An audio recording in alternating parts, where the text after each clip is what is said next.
Happy Tuesday guys! Ngayong araw June 23, 2026, kumita tayo ng 2,270 kaya maghuhulog tayo ulit dito sa ating ipon challenge na 100,000.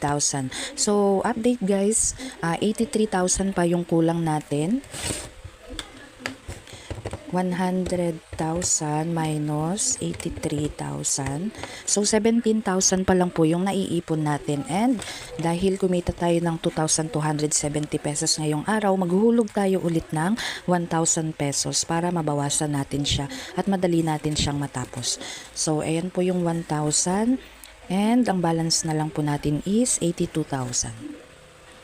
Ayan, so yan siya guys. I-update ko lang yung aking savings. Ayan. Ating listahan. So, sa savings, ngayong June 23, ayan, happy holiday. Wala tayong pasok ngayon. So, sa cash, meron tayong 5,500.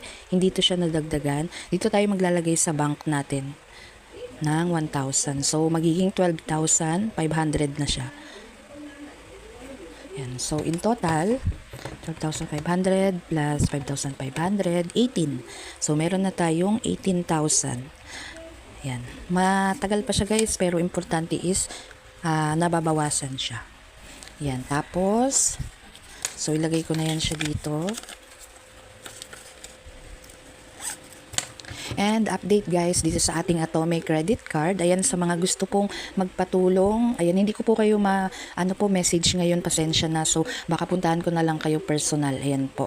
Tapos update nga pala, tumaas na po yung ating credit limit sa Atomic card. Ayan, thank you so much po. So medyo magagamit na tayo, medyo malaki-laki na magagamit natin kapag tayo ay nag-grocery. Yan lamang. Thanks for watching. Bye-bye.